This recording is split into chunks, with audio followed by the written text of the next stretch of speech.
It's important to have warmed up the tyres or they could have problems on turns 2 and 6. All eyes on the lights now. Everything's ready for the start of the Qatar Grand Prix.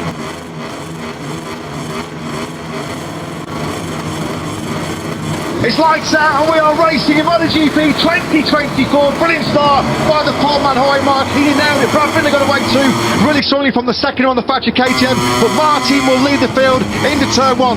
Aleix Espargaro back from the second place to 4th. Bagnaia got away well, but he's still in 5th. Marc Marquez did not get on the way well. He's trying to get around the outside of Jack Miller, who got a brilliant launch from the 4th row of the grid. So there is the beast in 3rd place. He's just tucked in behind Brad Binder, who nailed the start from that factory KTM. That's Alex Rins further down the field, his Yamaha debut, running a little bit wide as they came through turn 4. They're on board with the world champion, he's going for it. That's brilliant, on the inside of the beast into turn 15.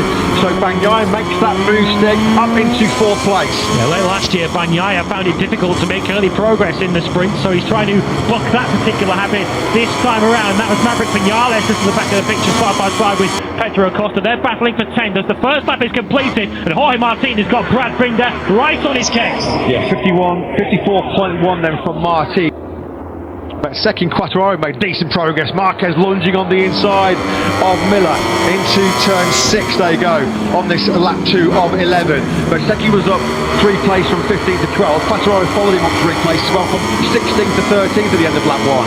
That's Digi down. Well, Digi has gone down and that's brought the yellow flags out in sector 3. That looks like it's been a heavy one, doesn't it, for our Qatar Grand Prix winner here just 3.5 months ago. Fabio Di Giannantonio was in a right good old ding-dong early on here with the likes of Marc Marquez, Alex Marquez, Jack Miller and Pedro Acosta. This is a bit worrying for Digia, not able to get on his feet. Oh, he's really looking.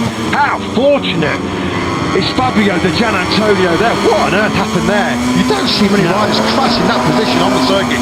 Coming out of the second gear turn 10. He must have lost the rear on the gas there, surely. Yes. Scary, scary crash because he just plonked himself right in the middle of the field. Marc Marquez, fastest rider on circuit with a 52.040. Bagnaia through on Aleix Espargaro then, so Aleix Espargaro did a 52.3, Bagnaia 52.0, and that brought him into striking distance at the start of this 4th lap of the sprint. So Bagnaia now up into 3rd place. That's danger for Jorge Martin and Brad Binder up ahead of him. And as you say, Marc Marquez, I said watch him on that 3rd lap of the sprint. A 52.0, fastest rider on circuit, bringing himself now right into play with Bastianini up ahead of him for 5th. But looking back now from Jorge Martin, and he's starting to put a few metres between himself and Binder coming out of that final corner. This is the part of the racetrack where KTM knew they had to make progress. Tell you who else is making progress, Marc Marquez is. He's passed Antonio Bastianini. The 5th bike in your picture, Marc Marquez on the move here.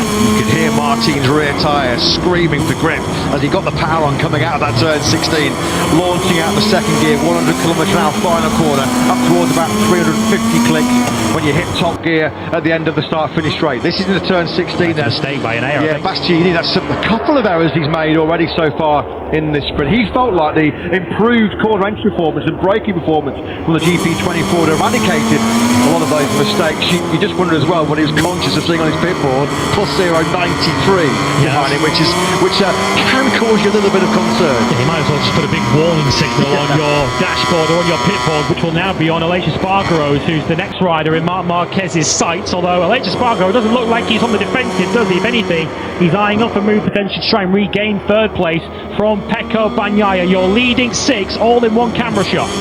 We're on board with Aleix Espargaro. We might have to start looking forward soon. That's where Marc Marquez is heading. He's getting some slipstream here, 350 odd kilometres an hour, and he just blitzes by the opinion. Can he get it stopped? He's coming today. He almost tucked the front as well, didn't he, Marquez? He is going all in. That's been his mantra, hasn't it, for so many years. He's loving life already on that Ducati. He said the reason he wanted to move from Repsol, he wanted to put the smile back on his face. I bet he's grinning like a Cheshire cat right now inside that helmet. Marquez was wide, and that could be costly because Aleix Espargaro now is going to pick up all that rhythm. That was through turn 14. And hold on to that 4th place. That might just well be sprint podium hopes gone here for Marquez. Aleix Espargaro fancies this. He's properly up for this, isn't he? Look at the grip he has coming out of turn 15, and he just eased on the inside of Bagnaia. Brilliant corner speed. Throughout this weekend, Aleix Espargaro has been untouchable in that 4th sector. This is where he has been the best rider so far this weekend, without any question. It was the 4th sector that put him second on the grid, and this time around his victim is Pecco Bagnaia, who tries to use some of that Ducati horsepower. He's not close enough. And Aleix Espargaro, capitalising on the strongest part of this Qatar circuit, finds his way through on Bagnaia. Now can he hold on? Can he take his first sprint podium here? Looks like Binder's got nothing for Martin. We can see smoke pouring off Binder's rear tyre there as they came through turn 11. Binder trying to hold on for second place. Martin surely has this one covered. What a start. Magic Super Saturday, isn't it, for Martin? Pole and what looks like being the first sprint win of 2024 for him. Looks like Binder's got nothing for Martin. We can see smoke pouring off Binder's rear tyre there as they came through turn 11. Binder trying to hold on for second place. Martin surely has this one covered.